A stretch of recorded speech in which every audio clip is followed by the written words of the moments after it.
اگر کسی کی دیوار ٹیڑھی ہو تو عیب مستری کا ہے یا اینٹوں کا؟ کوئی کہے دیوار بڑی غلط ہے، دیوار بڑی خراب ہے، یہ کہے گا ٹھیکیدار بڑا خائن تھا، مستری بہت غلط تھا۔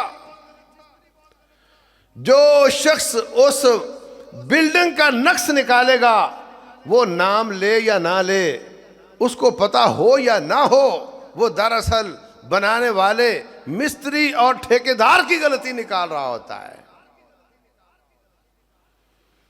اور جو رب ذوالجلال والاکرام کی مخلوق ان کے عیب نکالتا ہے جن میں ان کا قصور نہیں ہے، وہ دراصل رب ذوالجلال والاکرام کا عیب نکال رہا ہوتا ہے۔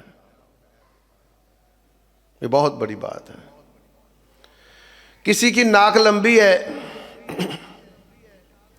ناک لمبی ہے، ٹھوڑی لمبی ہے، اس کا کوئی نہ کوئی نام رکھ دیتے ہیں۔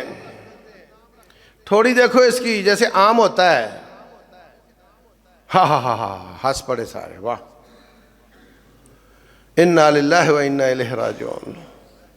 کوئی دبلا ہے، اس کے دبلے ہونے کا اس کو تانا دیا جاتا ہے۔ کوئی موٹا ہے تو اس کے موٹے ہونے کا تانا دیا جاتا ہے۔ کسی کا رنگ کالا ہے تو اس کے رنگ کا تانا دیا جاتا ہے۔ کسی کی برادری اگر دنیاوی حساب سے کمزور ہے، اس کو اس کا برادری کا تانا دیا جاتا ہے۔ ٹکے ٹکے کا آدمی ہے، بات ہم سے کرتا ہے، وہ ٹکے ٹکے کا ہو گیا، یہ روپے کا ہو گیا، واہ۔ جب دادا ایک ہو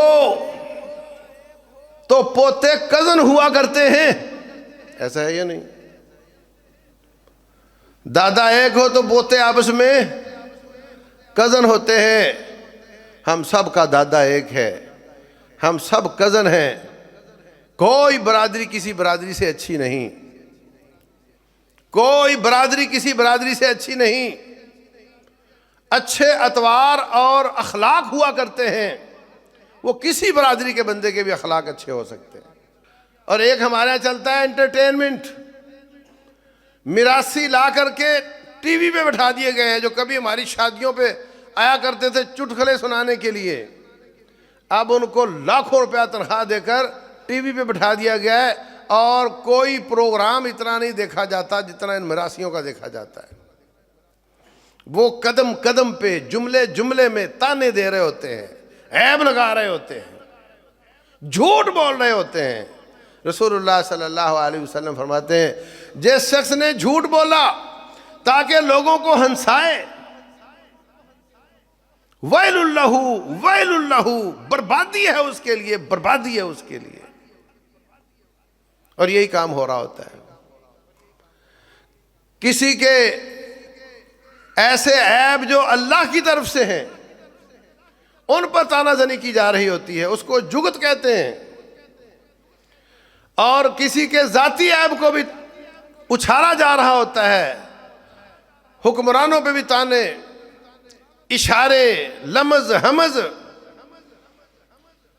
اور بسا اوقات ججوں پہ، بسا اوقات فوج پہ، بسا اوقات عوام پہ، بسا اوقات ایک دوسرے پہ ایسے ایسے مذاق، اور اس بات کو کامیابی سمجھا جاتا ہے اور اس پر تالیاں بجائی جاتی ہیں کہ کس کے جگت مارنے سے زیادہ لوگ ہنستے ہیں۔ یہ کامیابی کی نشانی ہے۔ جس کی جگت پہ لوگ نہ ہنسے بولے یہ پھیکی جگت ہے، اور جس کی جگت پہ زیادہ لوگ ہنسیں یہ کامیاب جگت ہے۔ اور اس پہ لاکھوں کروڑوں روپیہ لگایا بھی جاتا ہے، کمایا بھی جاتا ہے، اور اسلام کی نظر سے دیکھا جائے تو سارے کا سارا غلط کام ہے۔